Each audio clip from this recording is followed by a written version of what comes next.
I decided to surprise my wife at the annual charity dinner she organizes. At the entrance, I gave my name. The young receptionist smiled and said, "Oh, the CEO's brother, your brother-in-law, her husband, just arrived. He's over there talking to the mayor." So I decided to play along. "I'm glad to have you here. Follow my story until the end and comment the city you're watching from so I can see how far my story has reached." I had been married to Amanda for 15 years, and I thought I knew everything about her, every morning routine, every preference, every dream she shared over coffee. That confidence shattered in less than 30 seconds at the entrance of the Grand Metropolitan Hotel. The annual charity gala was Amanda's pride and joy. She had been organizing it for what felt like forever, raising money for children's literacy programs. I usually attended as her supportive husband, smiling for photos and writing checks when asked. This year, I decided to surprise her by arriving early. The hotel lobby buzzed with elegant energy. Crystal chandeliers cast warm light over women in evening gowns and men in black ties. I approached the reception desk, where a young woman with perfectly styled blonde hair checked names against her list. "Good evening," I said, adjusting my tie. "Arthur Morrison." She scanned her list, then looked up with a bright smile.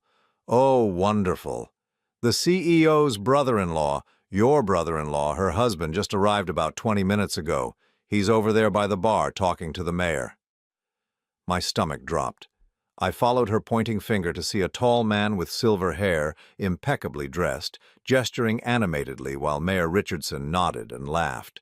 The man looked confident, successful, exactly the type who would know mayors personally. "I'm sorry," I said carefully, "but I think there might be some confusion." The receptionist tilted her head, checking her list again. "You are Arthur Morrison, correct? Brother to Mrs. Morrison's husband?" Mrs. Morrison. Not Mrs. Morrison Patterson, which was Amanda's actual married name, just Morrison, and CEO. Amanda had never mentioned being a CEO of anything. I felt something cold settle in my chest. "Actually, could you tell me more about this CEO position?"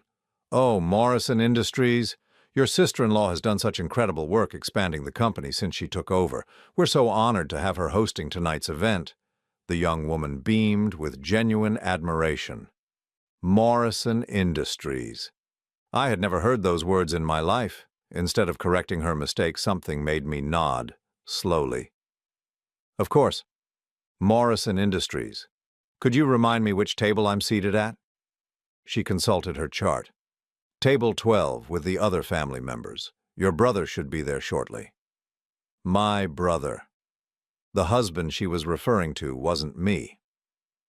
I thanked her and walked toward the bar, my mind racing. 15 years of marriage, and my wife had an entire identity I knew nothing about. Not just a job I wasn't aware of, but a whole persona, complete with a different last name and a company. I positioned myself near a marble pillar where I could observe without being noticed. The man the receptionist had pointed out was indeed talking to the mayor, but now I could see Amanda approaching them. She wore a stunning navy blue dress I had never seen before, and diamonds that definitely weren't from her usual jewelry collection. What struck me most was her posture.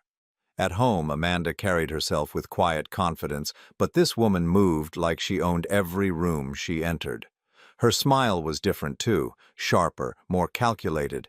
"Darling," I heard her say as she reached the two men. The word was directed at the silver-haired stranger, and she placed her hand on his arm with casual intimacy. "Darling." She called me honey when she bothered using endearments at all. The mayor turned to her with obvious respect. "Amanda, this event gets more impressive every year. The silent auction alone must have raised what? $50,000 already?" $50,000. I thought about our joint checking account, our modest savings, our careful budgeting for this kind of event. Where was this money coming from, and where was it going? "We're hoping to clear $200,000 tonight," Amanda replied smoothly. "The Foundation's literacy program needs new equipment for 12 schools." Foundation? What foundation? I handled our taxes every year, and we had never claimed any foundation-related deductions or income. The silver-haired man placed his hand on the small of Amanda's back. My wife is too modest. Last year's gala raised $320,000. My wife. He called her his wife. I gripped the marble pillar, feeling like the ground was shifting beneath me. This wasn't just an affair. This was an entire life that existed parallel to ours, complete with a husband, a company, and a foundation. I watched Amanda laugh at something the mayor said, and for the first time in 15 years, I realized I was looking at a stranger. The laugh was different, more musical, more performative. Everything about her was different. A waiter passed by with champagne, and I took a glass with trembling fingers. I needed to think. I needed to process what I was seeing without making any sudden moves. "Excuse me," I said quietly to the waiter. "Could you tell me who that gentleman is? The one speaking with Mrs. Morrison?" "That would be Mr. James Morrison, her husband. Wonderful couple, very generous with their donations." James Morrison, her husband. I took a long sip of champagne, feeling it burn slightly as it went down. 15 years. 15 years of believing I knew the woman I shared a bed with, planned vacations with, made decisions with, and she had been living an entirely separate existence where I didn't even exist. The worst part wasn't the betrayal, though that cut deep. The worst part was realizing how completely I had been played. This wasn't a recent development. You don't become a CEO overnight. You don't develop the kind of confidence and business relationships I was witnessing without years of practice. I found myself thinking about all the times Amanda had mentioned working late at her volunteer positions, all the weekend trips for charity planning, all the new clothes she explained as gifts from grateful organizations. It had all been lies, elaborate, carefully constructed lies. I moved to a different position, still watching. James Morrison was younger than me, probably by 7 or 8 years. He had the kind of easy charm that comes with old money and older confidence. When he spoke, people listened. When he moved, Amanda followed. They looked like they belonged together in a way that made my chest ache. But what struck me most was how natural they seemed. This wasn't an affair, some desperate escape from an unhappy marriage. This was a partnership, a real relationship with depth and history, which meant my marriage was the lie. I finished my champagne and set the empty glass on a nearby table. I had a choice to make. I could walk over there, create a scene, demand explanations. I could confront Amanda in front of her mayor friend and her other husband, or I could stay in the shadows and learn exactly what I was dealing with. The smart money was on gathering information first. I pulled out my phone and discreetly took a photo of James Morrison. Then I found a quiet corner and did a quick internet search for Morrison Industries. The results made my hands shake. Morrison Industries was a mid-sized construction and development company with projects worth millions of dollars across 3 states. Amanda Morrison was listed as Chief Executive Officer, a position she had held for 8 years. 8 years. We had been married for 15, which meant she had been building this empire for more than half of our marriage. There were photos of her at ribbon cuttings, industry conferences, charity events. In every single picture, she looked like the woman I had just watched command respect from the mayor. Confident, powerful, successful. Nothing like the Amanda who came home tired from her volunteer work and complained about difficult committee members. I scrolled through more results and found their company website. There was a whole section about their charitable foundation, including photos from previous year's galas. I recognized the hotel, the setup, even some of the decorations. This event, the one I thought was organized by my wife's literacy volunteer group, was actually a corporate foundation gala for a company worth millions of dollars. A company my wife owned and operated without me knowing it existed. I looked back toward the bar where Amanda and James were still talking with the mayor. She threw her head back, laughing at something, and the motion was so familiar it made my heart clench. I had seen that same laugh countless times across our dinner table, but apparently I had only been seeing an echo of it. The receptionist's voice echoed in my head. Your brother-in-law, her husband, just arrived. Her husband. Not her first husband or her ex-husband or her business partner. Her husband. I spent the next hour moving through that gala like a ghost. Nobody knew who I was, which gave me the perfect cover to observe. I positioned myself near conversations, lingered by the silent auction tables, and watched my wife navigate her secret world with practiced ease. What I discovered made my 15-year marriage feel like a complete fiction. Amanda moved through the crowd like she had been born to this. She knew everyone's names, remembered their children's accomplishments, asked about business ventures with genuine knowledge. This wasn't someone playing a role. This was someone completely at home in a world of money and influence. I overheard her discussing zoning permits with a city councilman, debating construction timelines with contractors, and reviewing investment portfolios with financial advisors. The woman who claimed to struggle with our household budget was casually talking about seven-figure projects like they were grocery lists. The Morrison Foundation has allocated $2.7 million for infrastructure development this fiscal year, she told a group of local business owners. We're particularly focused on sustainable building practices in underserved communities. $2.7 million. I thought about how she had questioned spending $300 on a new lawnmower just last month. James Morrison stayed close to her side throughout these conversations, and their dynamic became clearer the longer I watched. He wasn't just a business partner or even just a lover. He was her intellectual equal, finishing her sentences about complex financial matters, adding details to her explanations of company policies. They had the rhythm of people who had been making decisions together for years. At one point, I positioned myself near their table during dinner. They sat at the head table naturally with other prominent couples. I found an empty seat at a nearby table where I could listen without being conspicuous. "The quarterly reports look excellent," James was saying as he cut into his salmon. "The Denver project alone will net us $4.8 million once we close next month." Amanda nodded, sipping her wine.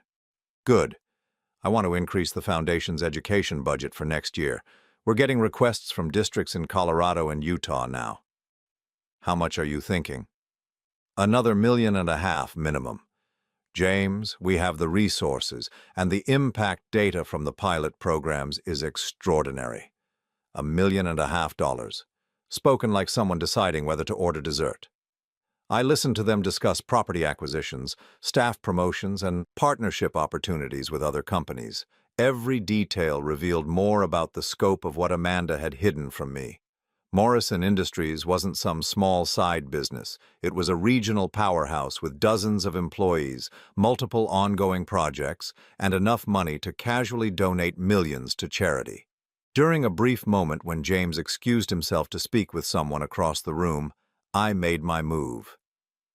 "Mrs. Morrison?" I approached their table, my heart pounding but my voice steady.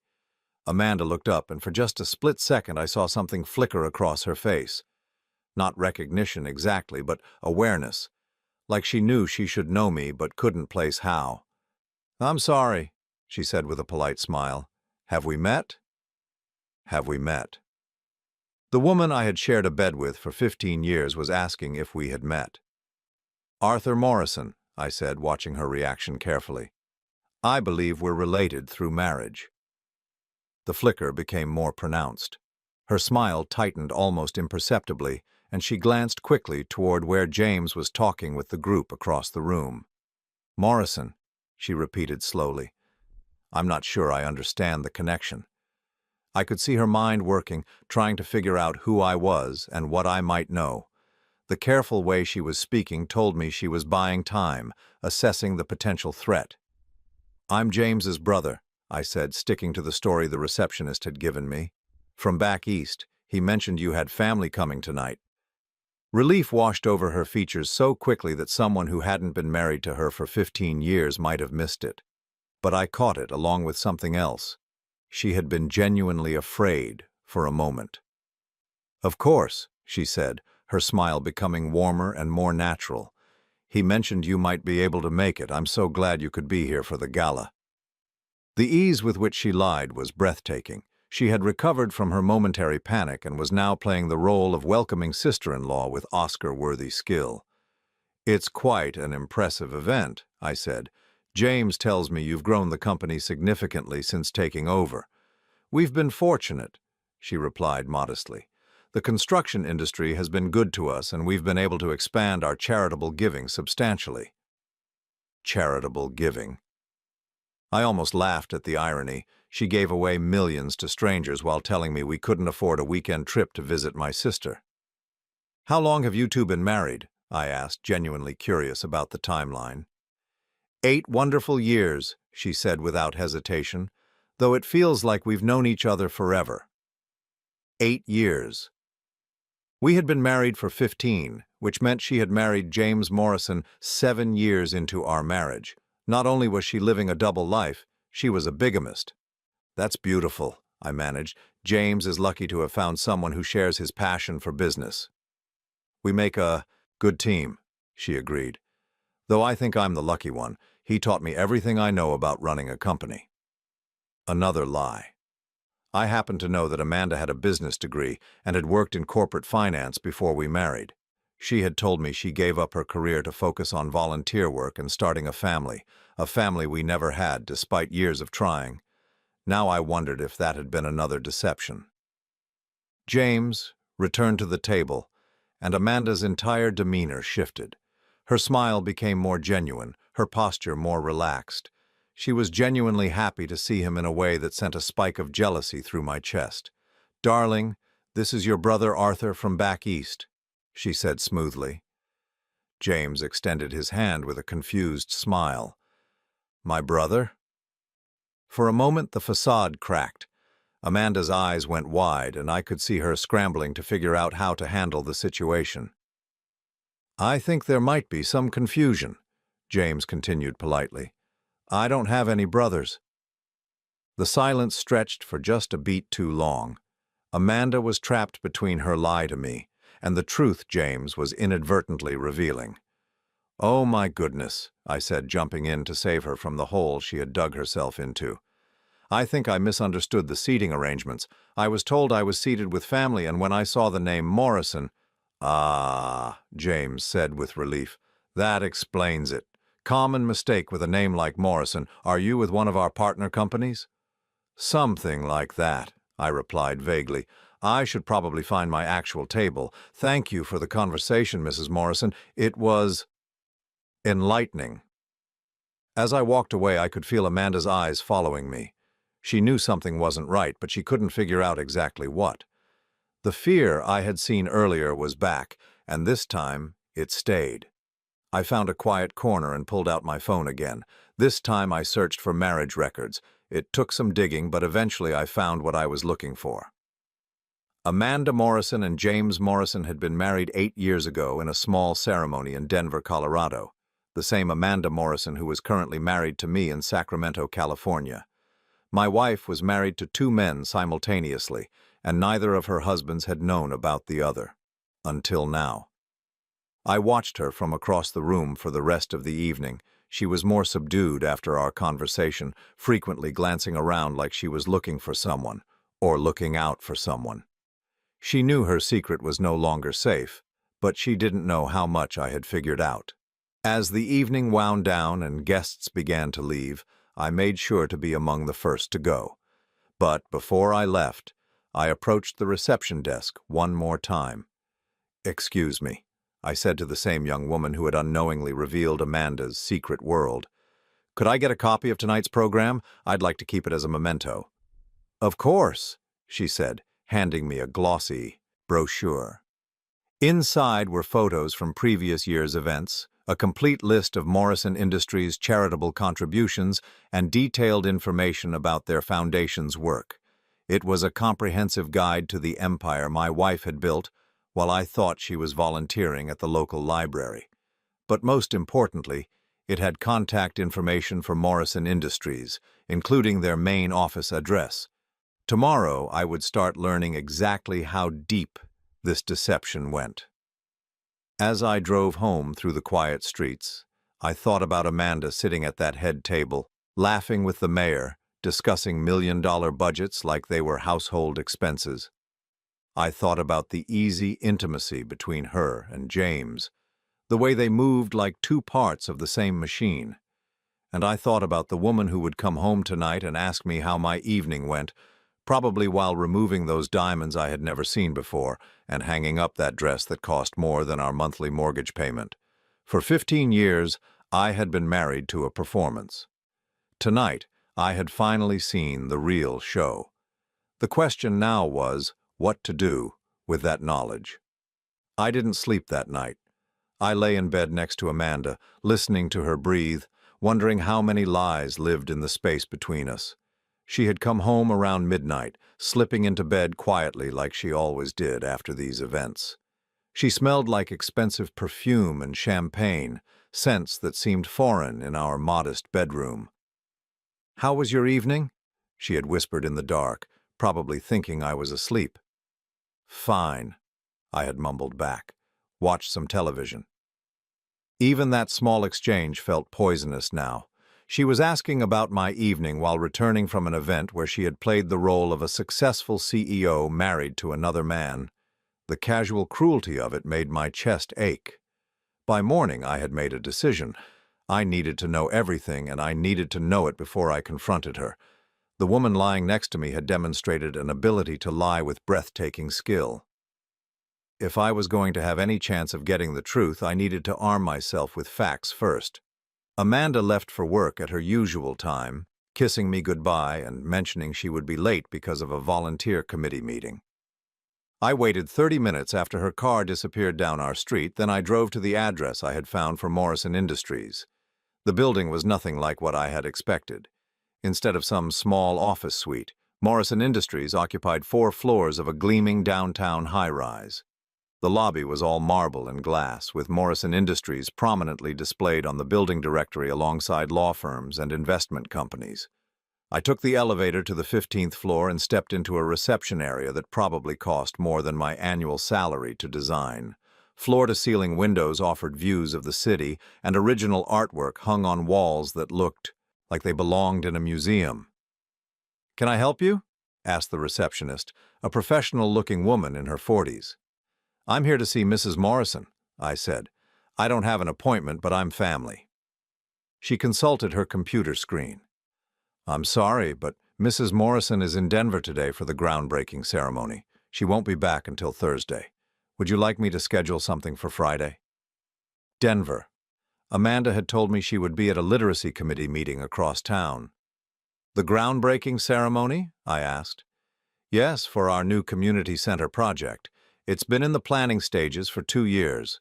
Very exciting." She smiled warmly. "Are you one of Mr. Morrison's relatives? He mentioned family might be stopping by." "Something like that," I said.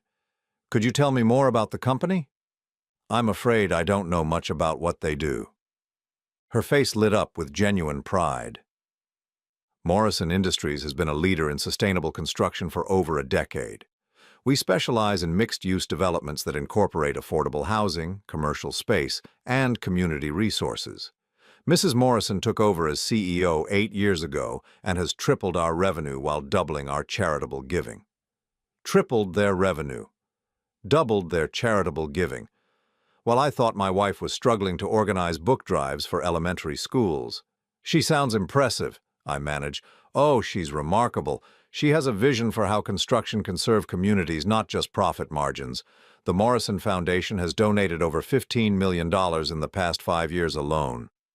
$15 million.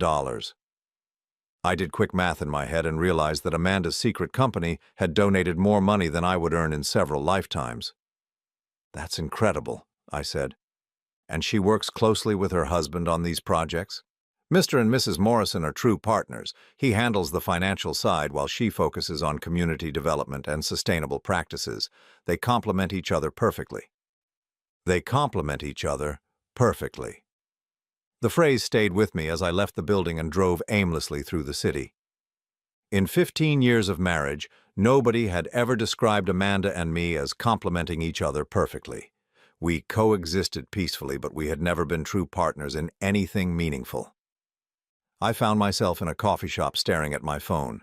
A quick search had revealed that Amanda Morrison's groundbreaking ceremony was being covered by the Denver Business Journal. Sure enough, there were photos from that morning showing Amanda in a hard hat, smiling as she posed with a ceremonial shovel.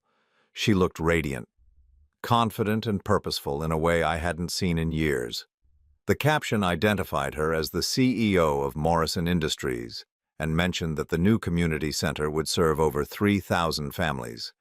There was a quote from her about sustainable development and community investment. I scrolled through more photos and found one that made my blood run cold. Amanda and James Morrison were cutting a ribbon together, both beaming at the camera. The photo was tagged with both their names and included the phrase, "Power couple continues their commitment to affordable housing." Power couple. That's what they were. That's what they had built together. I kept digging and found more disturbing information. Morrison Industries had been James Morrison's family company, inherited from his father 10 years ago. But according to the articles I found, the company had been struggling until Amanda joined as a partner 8 years ago. 8 years ago, right when they had gotten married. The business publications painted a picture of a company transformed by Amanda's vision and expertise. She hadn't just married James Morrison, she had saved his family legacy and turned it into an empire, which meant their relationship wasn't just about love or even money. It was about mutual respect, shared goals, and genuine partnership. Everything my marriage to Amanda lacked. I drove home feeling hollowed out. The house felt smaller somehow, shabbier. The furniture that had once seemed comfortable now looked cheap. The carefully managed budget that I had thought was necessary now felt like a joke. I walked through our bedroom and noticed things I had never paid attention to before. Amanda's jewelry box contained pieces I didn't recognize. Her closet held designer clothes with tags from stores we couldn't afford.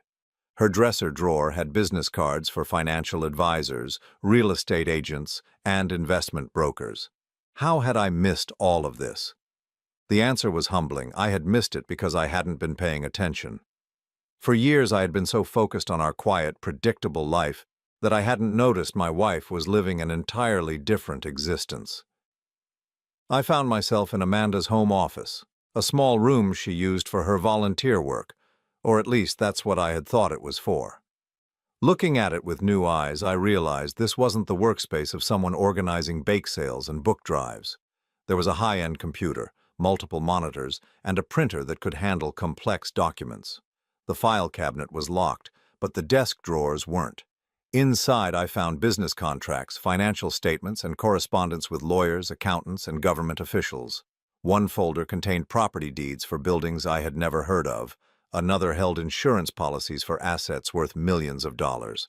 A third contained what appeared to be architectural plans for construction projects across 3 states. My wife wasn't just the CEO of Morrison Industries. She was a major player in regional development, with her fingerprints on projects that would shape communities for decades, and she had hidden all of it from me. I was still sitting at her desk, surrounded by evidence of her secret empire, when I heard her car in the driveway. I quickly put everything back where I had found it and went to the kitchen, trying to look normal. "How was your day?" Amanda asked as she came through the door, setting down her purse and kicking off her shoes. "Quiet," I said, studying her face. "How was your committee meeting?" She didn't even blink. "Productive. We're planning a literacy fair for next month, lots of details to work out." The ease with which she lied was still shocking. She had spent the day in Denver breaking ground on a multi-million-dollar community center, and she was telling me about a literacy fair that didn't exist. "Sounds important," I said. "It is. These kids need all the support we can give them." She opened the refrigerator and started pulling out ingredients for dinner. "What should we do about the kitchen faucet? It's been dripping for weeks." The kitchen faucet. She was asking about a $20 repair while she controlled millions of dollars through her secret company. The disconnect was so stark it felt surreal. "I'll pick up a replacement washer tomorrow," I said, playing along with the charade. "Good. I hate wasting money on a plumber for something so simple." Wasting money. The woman who had donated $15 million to charity was worried about wasting $50 on a plumber. I watched her prepare dinner, moving around our small kitchen with the same efficiency she probably used to run board meetings. Everything about her was a performance, carefully calibrated to maintain the fiction of our modest middle-class life. But as I observed her more closely, I started to notice cracks in the facade. Her manicure was too expensive for someone living on my salary alone. Her watch was a brand that cost more than our car. Even her casual clothes had subtle details that spoke of serious money. The signs had been there all along. I had just been too trusting, too comfortable, too willing to believe that the woman I loved was exactly who she appeared to be. During dinner, I found myself studying her face, looking for some sign of the guilt or conflict she must be feeling. But there was nothing. She chatted about neighborhood gossip, asked about my work, and complained about the cost of groceries with the same sincerity she had shown for years. Either she was a sociopath, or she had compartmentalized her life so completely that she could genuinely inhabit each role without any cognitive dissonance. "Are you feeling all right?" she asked suddenly. "You seem distracted." "Just thinking about work," I lied, matching her skill for deception. "Anything I can help with?" The irony was devastating. She was offering to help me with my problems while maintaining one of the most elaborate lies I had ever encountered. "No, it's nothing serious," I said. "Just the usual office politics." She nodded sympathetically and reached across the table to squeeze my hand. The gesture felt like a mockery. After dinner, I excused myself to take a walk around the neighborhood. I needed fresh air and space to think. The suburban streets that had once felt like home now felt like a movie set, artificial and temporary. I thought about the photos I had seen of Amanda at the groundbreaking ceremony. She had looked like she belonged there, like she was exactly where she was supposed to be. When was the last time I had seen her look that happy at home? The truth was, I couldn't remember. As I walked, I realized that my marriage hadn't just been built on lies. It had been built on the absence of truth. We had created a life that was comfortable and predictable, but it had never been real for her. I was her cover story, not her partner. The question that haunted me as I made my way home was simple: what was I going to do about it? I made a decision that night that would have surprised the man I was 24 hours earlier. I was not going to confront Amanda immediately. The old me would have burst into our bedroom demanding explanations, tears in my eyes, voice shaking with betrayal and hurt. But the old me hadn't known he was married to someone capable of maintaining such an elaborate deception. If Amanda could live a double life for 8 years, then she was far more strategic than I had ever given her credit for. Going into a confrontation without preparation would be like bringing a knife to a gunfight. So instead, I became a student of my own marriage. I started paying attention to details I had previously ignored. Amanda's phone habits, her schedule patterns, the way she dressed for different types of events. I began to see the careful choreography of her deception. On Tuesdays and Thursdays, she left for work 30 minutes earlier than usual. Those were the days she claimed to have early volunteer meetings, but I started to suspect they were Morrison Industries board meetings or construction site visits. Her phone had 2 distinct ringtones. The standard ring was for calls she answered normally, usually from me or our neighbors or service providers. But there was a second ringtone, a softer classical melody that made her face change entirely. Those calls she either answered immediately with a completely different tone of voice, or she let them go to voicemail and returned them from another room. The classical ringtone, I realized, was for her real life. I started a notebook, documenting these patterns. It felt clinical, almost cruel, but I needed to understand the full scope of what I was dealing with before making any moves. The 3rd week of my investigation, I decided to take a personal day from work and follow her.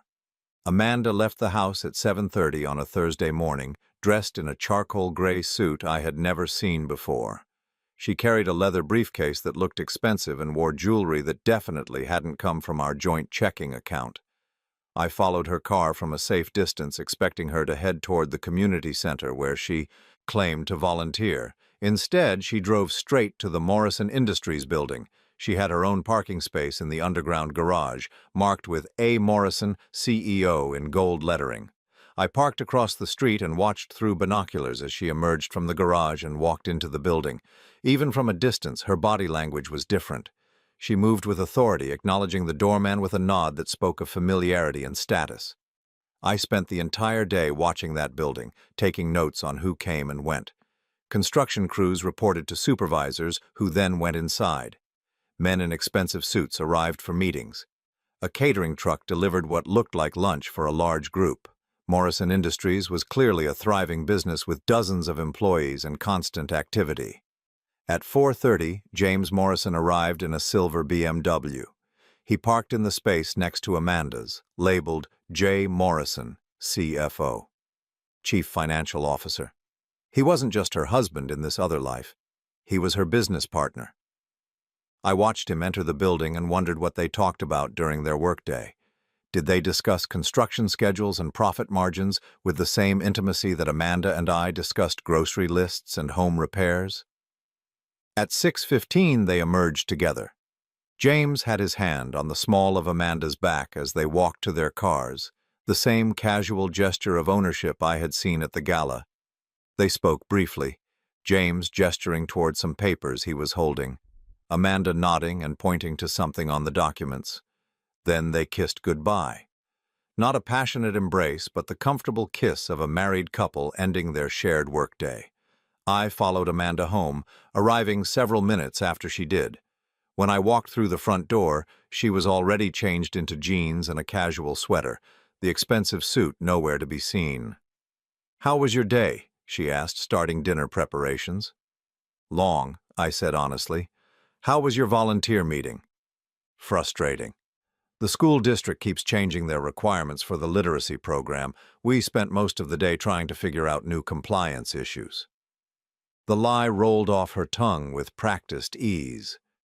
She had spent the day running a construction company, not arguing with school administrators. "That sounds complicated," I said, watching her face for any sign of guilt or discomfort. "It is. Sometimes I wonder if it's worth all the hassle." She sighed dramatically. "But the kids need these programs." The kids? She was invoking children to justify a lie about work she wasn't even doing. The manipulation was sophisticated and deeply disturbing. Over dinner, I decided to test her. "You know," I said casually, "I've been thinking we should take a trip. Maybe somewhere we've never been before." Amanda looked up from her salad with interest. "That sounds nice. What did you have in mind?" "Denver, maybe. I've heard good things about the restaurants there." I watched her face carefully. Denver, where she had been just last week for the groundbreaking ceremony, where she and James probably traveled regularly for business. "Denver's nice," she said without missing a beat. "Though I hear it's expensive.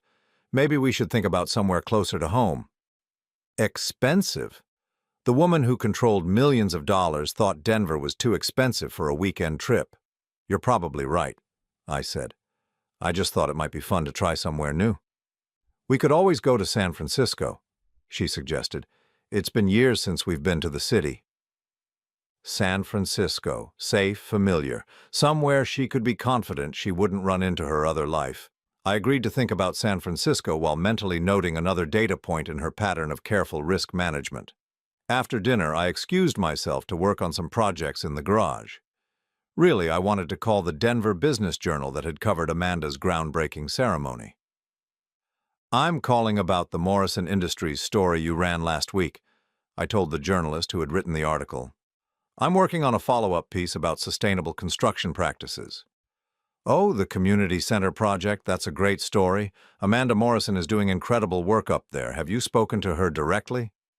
"I'm trying to get some background first. How long has she been involved in Denver development?" "Well, Morrison Industries has been working in the Colorado market for about 6 years now. Amanda really pioneered their community-focused approach.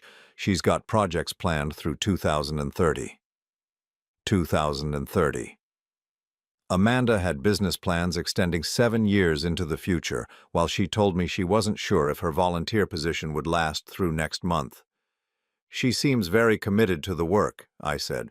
"Oh, absolutely. She and her husband are up here at least once a month. They've become real fixtures in the local development community. Very well respected." "At least once a month?" I thought about all the times Amanda had told me she needed to stay late for meetings or attend weekend workshops. Had she actually been flying to Denver to build her empire? I thanked the journalist and hung up, feeling sick. That weekend, I decided to conduct a more systematic search of our house.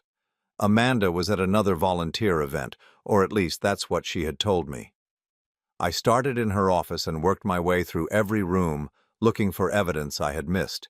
In the back of her closet, behind clothes I rarely saw her wear, I found a small, fireproof safe. It was locked, but I knew Amanda well enough to guess at possible combinations. Our anniversary date didn't work. Her birthday didn't work. My birthday didn't work. Then I tried James Morrison's birthday, which I had found in one of the business articles about him. The safe opened.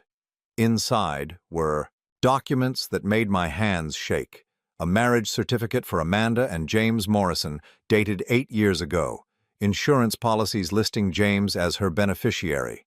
Bank statements for accounts I had never known existed, showing balances that made our joint savings look like pocket change. There were also travel itineraries, hotel reservations, and conference registrations, all for Amanda Morrison and James Morrison, traveling together as a married couple to cities across the country. But the document that hit me hardest was a will, Amanda's will, dated 2 years ago, leaving everything to James Morrison. According to the legal document in my hands, I didn't exist in my wife's estate planning. I photographed everything with my phone, then carefully returned the documents to exactly how I had found them. My hands were steady, but my mind was reeling. This wasn't just an affair or even a business partnership, disguised as marriage. This was a complete parallel life with its own legal and financial structure. Amanda had created an alternate reality so thorough that she had estate planning in place for it. I sat in our living room that afternoon, surrounded by the modest furniture and family photos that represented 15 years of what I had thought was our life together. Everything felt hollow now, like a museum exhibit of a life that had never really existed. The worst part wasn't even the betrayal, though that cut deep. The worst part was realizing how little I had actually mattered. Our marriage wasn't something she had grown tired of or fallen out of love with. It was something she had never taken seriously in the first place. I was a placeholder, a cover story that allowed her to maintain some version of middle-class normalcy while she built an empire with the man she actually loved. When Amanda came home that evening, she found me reading in the living room the picture of a quiet husband enjoying a peaceful Saturday. "How was your day?" she asked, kissing my cheek. "Relaxing," I said, looking up at her with a smile. "How was the literacy workshop?" "Productive. We learned about new teaching methods for struggling readers." Another lie, delivered with the same warmth and sincerity she had shown me for years. But this time, I had evidence. This time, I knew exactly what I was dealing with, and this time, I had a plan. I wasn't going to confront Amanda until I was ready to leave. There was no point in giving her a chance to prepare counter-strategies or create new lies to explain away what I had discovered. She had played this game for 8 years, but she didn't know that I had finally learned the rules. The old Arthur would have begged for explanations, asked for another chance, tried to figure out how to compete with her other life for her attention. The new Arthur understood that this wasn't a competition he could win or even one worth entering. But before I walked away, I was going to make sure I understood exactly what I was walking away from. And I was going to make sure that when I left, it was on my terms, not hers. The next 3 weeks were the strangest of my life. I lived in my own house like a spy, gathering intelligence while maintaining the facade of being the same trusting husband I had been for 15 years. But every day brought new revelations that made Amanda's deception even more staggering. I discovered she had been using our joint tax returns to hide income from Morrison Industries. The charitable deductions we claimed each year weren't from our modest donations to local organizations. They were from massive contributions made by the Morrison Foundation. Amanda had been filing our taxes as a married couple while simultaneously filing separate returns as Amanda Morrison, CEO. This wasn't just adultery or even bigamy. This was tax fraud on a scale that could send her to federal prison. I also learned that our mortgage payments, the ones we carefully budgeted for each month, were being automatically paid from one of her hidden accounts. Our modest suburban home wasn't a financial burden we shared. It was a minor expense she covered without thinking about it, like buying coffee. The humiliation of that discovery was profound. For years I had felt proud of how we managed our finances together, how we made sacrifices to stay within our budget. But there had been no we and no real budget. I had been playing house with monopoly money while Amanda managed a real fortune elsewhere. But the most disturbing discovery came when I hired a private investigator. I know that sounds dramatic, but I had reached the limits of what I could learn on my own. I needed professional help to understand the full scope of Amanda's double life, and I needed documentation that would hold up in court. The investigator, a former police detective named Sarah Chen, was thorough and discreet. Within a week, she had uncovered details that made my amateur detective work look pathetic. Amanda and James Morrison owned 4 properties together: the corporate headquarters building, a luxury condo in Denver, a vacation home in Aspen, and a beach house in San Diego. They traveled together regularly for both business and pleasure, staying in 5-star hotels and dining at restaurants that charged more for a single meal than Amanda and I spent on groceries in a month.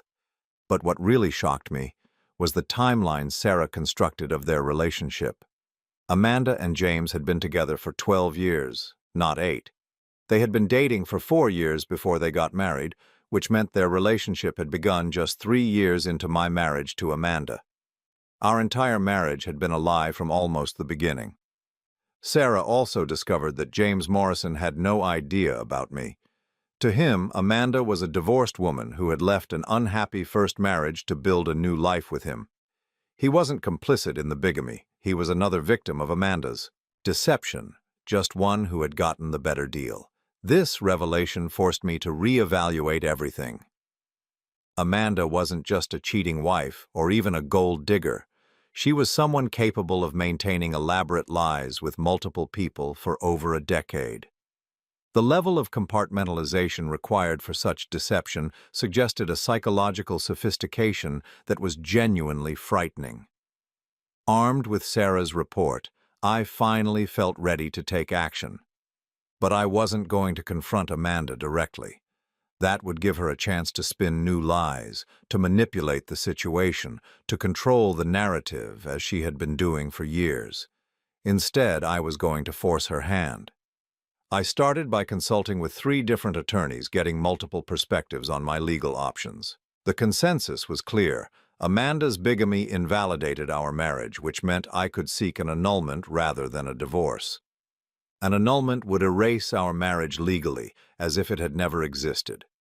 More importantly, her tax fraud and financial deception gave me grounds to seek compensation for the years of emotional and financial harm she had caused.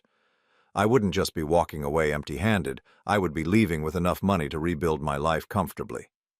But timing was crucial. I needed to coordinate my legal actions carefully to maximize their impact and minimize Amanda's ability to respond. The first step was protecting my own assets. I opened new bank accounts and credit cards that Amanda couldn't access, then began quietly transferring money from our joint accounts. Not enough to trigger immediate attention, but enough to ensure I wouldn't be left financially vulnerable. I also started documenting everything about our daily life together. I recorded conversations, photographed documents, and created a detailed timeline of Amanda's lies and deceptions. Every piece of evidence would be useful when this finally came to light. The hardest part was maintaining the pretense of normalcy while I prepared my exit strategy. Amanda continued to come home each evening and play the role of devoted wife, asking about my day and sharing fabricated stories about her volunteer work. The casual cruelty of it made my stomach turn, but I forced myself to respond as I always had. During this period, I began to see Amanda with completely new eyes. The woman I had loved for 15 years was revealed as a masterful actress playing a role. Every gesture, every expression, every moment of apparent intimacy was calculated to maintain her cover story. But I also started to notice cracks in her performance that I had missed before. Sometimes, when she thought I wasn't looking, her face would relax into an expression of boredom or mild contempt. Other times, I caught her checking her phone with an urgency that suggested her real life was calling. She was tired of maintaining the charade, but she wasn't ready to give it up. I suspected she was waiting for the right moment to dissolve our marriage on her own terms, probably after securing her position with Morrison Industries and ensuring that James never learned about her deception. Well, I was going to save her the trouble. 3 weeks after hiring Sarah Chen, I put my plan into motion. First, I sent copies of all the evidence to James Morrison at his office, along with a detailed letter explaining the situation. I made it clear that I wasn't seeking revenge against him. He was as much a victim as I was, but that he deserved to know the truth about the woman he had married. The letter was professional and factual, focusing on the documented evidence rather than emotional appeals. I explained that Amanda had been married to both of us simultaneously, that she had been committing tax fraud for years, and that neither of us had been living with the woman we thought we knew. I sent the letter on a Thursday, knowing that James would receive it on Friday morning. Second, I filed for annulment of my marriage to Amanda, citing bigamy and fraud. The legal papers would be served to her on Friday afternoon, just hours after James received his package. Third, I arranged to have all of Amanda's belongings moved out of our house while she was at work on Friday. I hired a moving company and had everything packed and placed in a storage unit. I left her personal items carefully organized and included a note with the storage unit information and a key. By Friday evening, our house would be empty of any trace of her 15-year performance as my wife. But I saved the most important step for last. On Thursday night, I cooked dinner for Amanda one final time. I made her favorite meal, chicken parmesan with garlic bread, and opened a bottle of wine. She complimented the dinner and asked what the occasion was. "I just felt like cooking something special," I said. "It's been a good week." She smiled and raised her glass. "Here's to good weeks." We clinked glasses, and I studied her face carefully, memorizing it. By tomorrow evening, I would never have to look at it again. After dinner, we sat on the couch watching television like we had thousands of times before. Amanda curled up next to me, her head on my shoulder, playing the role of contented wife with Academy Award-worthy skill. "I love you," she said softly, the words delivered with perfect sincerity. "I know," I replied, because I finally understood that she did love me in her own way. She loved the convenience I represented, the respectability, the cover story that allowed her to maintain her double life without complications. But she had never loved me as a person, as a partner, as someone worthy of her truth. "Are you all right?" she asked, sensing something different in my response. "Just thinking about the future," I said, which was absolutely accurate. She squeezed my hand. "Whatever you're thinking about, we'll figure it out together." Together? The irony was almost funny. That night, I lay in bed next to her for the last time, listening to her breathe and wondering if she ever felt guilty about the elaborate lie our entire relationship had been built on. But as I watched her sleep peacefully, I realized that guilt required empathy, and empathy required seeing other people as real. To Amanda, I had never been quite real. I had been a useful fiction, a supporting character in the story she was telling herself about her life. Tomorrow, that story would end. And for the first time in 15 years, my real life would begin. Friday morning, I woke up before Amanda's alarm went off. I lay there in the dim light watching her sleep and felt nothing. No anger, no sadness, no lingering love. Just a strange sense of completion, like finishing a book you've been reading for too long. She went through her morning routine exactly as she had for 15 years, unaware that this was the last time she would perform this particular deception. She kissed me goodbye, told me she loved me, and reminded me that she would be working late at another volunteer committee meeting. "I might not be home until 10 or 11, she said, adjusting her jacket in the hallway mirror. "That's fine," I said. "I'll probably go to bed early anyway." She smiled and kissed me again, then walked out the door and drove away to her real life. 30 minutes later, the moving company arrived. I had given them detailed instructions and a complete inventory of everything that belonged to Amanda. They worked efficiently and professionally, treating the job like any other residential move. Within 4 hours, 15 years of shared possessions had been sorted, packed, and loaded onto trucks. I kept only what was legitimately mine: Books I had owned before our marriage, gifts from my family, items with clear sentimental value that had nothing to do with Amanda. Everything else, furniture we had bought together, wedding gifts, photographs from our trips, went into the storage unit. By 2 o'clock in the afternoon, the house was empty except for my personal belongings. I walked through the rooms, noting how different they felt without Amanda's presence. Larger, somehow, more peaceful.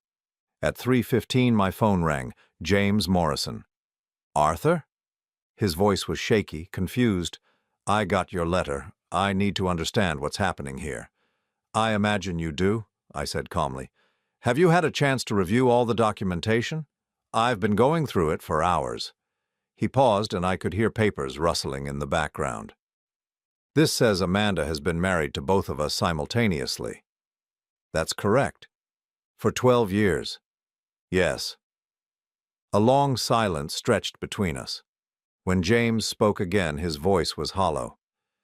She told me she was divorced when we met. She said her first husband was controlling and manipulative, that she had to escape an abusive situation. She's an exceptionally skilled liar, I said. I lived with her for 15 years and never suspected any of this. But how is this even possible? We file joint tax returns. We own property together. We have business partnerships that require legal documentation of our marriage. She's been filing separate returns with you while maintaining joint filing with me. It's complex tax fraud, but she's apparently very good at managing complex deceptions. James was quiet for so long that I thought he might have hung up. Finally, he spoke in a whisper. What kind of person does this? I've been asking myself that question for weeks, I said. I don't think we'll ever really know. What are you going to do? I filed for annulment this morning. The papers are being served to her this afternoon. Our marriage never legally existed because of the bigamy, so I'm essentially just documenting that fact. And what should I do? I felt a surprising surge of sympathy for him. James Morrison had fallen in love with a woman who was probably more authentic with him than she had ever been with me, but he had still been living with a lie. That's not my decision, I said. But you should know that the financial documents suggest she's been using Morrison Industries to launder money and hide assets. You might want to have your accountants review everything very carefully. Another long silence. I can't believe this is happening. I'm sorry, I said, and I meant it. You didn't deserve this any more than I did. After we hung up, I sat in my empty living room and waited. At 4:30, the process server called to confirm that Amanda had been served with the annulment papers at Morrison Industries. According to him, she had turned pale and asked to speak with her attorney immediately. At 6:45, my phone rang. Amanda. Arthur, what the hell is happening? Her voice was sharp, panicked in a way I had never heard before. I just got served with annulment papers. This is insane. Where are you? I asked calmly. I'm in my car outside the house, but there are no lights on. Where are you? I'm inside. Come in. I heard her car door slam, then her key in the lock. She burst through the front door and stopped short when she saw the empty rooms. What did you do? She whispered, looking around at the bare walls and missing furniture. I ended our marriage, I said from my position on the couch. The only piece of furniture left in the living room. Though legally there was no marriage to end since you were already married to James Morrison when you married me. Amanda stared at me for a long moment, and I watched her face cycle through expressions I had never seen before. Shock, calculation, anger, and something that might have been fear. You don't understand, she said finally. It's not what you think. What do I think, Amanda? She opened her mouth, then closed it. For the first time in 15 years, she was speechless. I think, I continued, that you married James Morrison 8 years ago, while still married to me. I think you've been running a construction company worth millions of dollars while telling me you volunteered at the library. I think you own properties in 4 states and have bank accounts I've never heard of. I think you've been committing tax fraud on a federal level for nearly a decade. Her face went white. How did you? It doesn't matter how. What matters is that it's over. Amanda sank into the single chair I had left in the room, her designer suit wrinkled from the stress of her day. She looked smaller somehow, diminished. "James knows," she asked quietly. "James knows. What did you tell him?" "The truth, all of it." She buried her face in her hands. "You've destroyed everything." "No, Amanda, you destroyed everything. I just documented it." For several minutes we sat in silence. Outside the sun was setting, casting long shadows across the empty room. I felt remarkably peaceful, like I had finally set down a weight I hadn't realized I was carrying. "What do you want?" Amanda asked finally, looking up at me with red-rimmed eyes. "I want you to leave. Tonight, don't come back." "This is my house, too." "No, it's not. Check the deed. I've been paying the mortgage from my account for 6 months, ever since I discovered your automatic payment system. The house is mine now." She stared at me with an expression I couldn't read. "You've been planning this for months. Weeks, actually. You're not the only one who can keep secrets." Amanda stood up slowly, smoothing her skirt with shaking hands. "You know I could fight this. I could make things very difficult for you." "You could try," I agreed.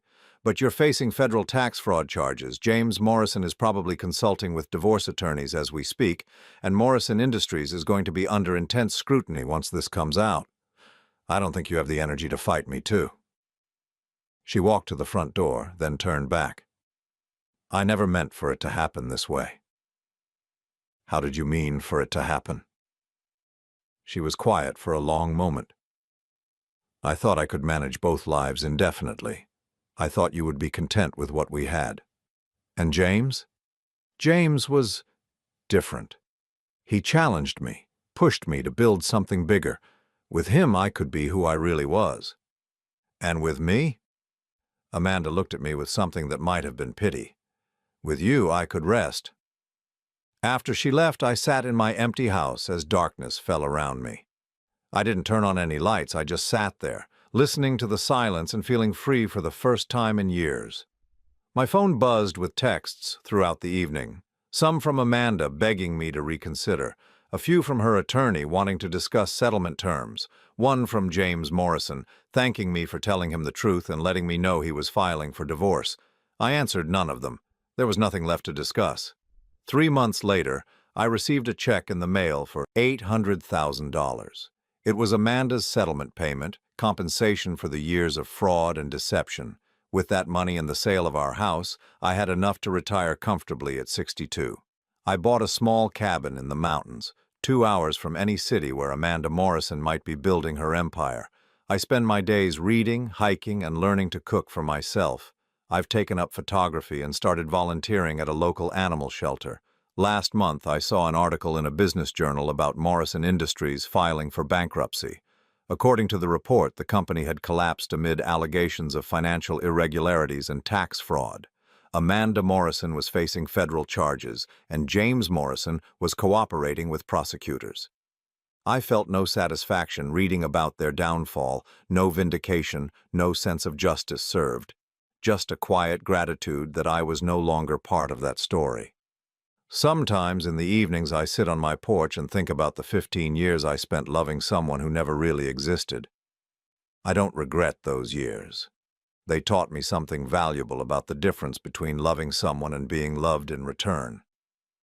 I'm 62 years old, and for the first time in my adult life, I'm living only my own truth.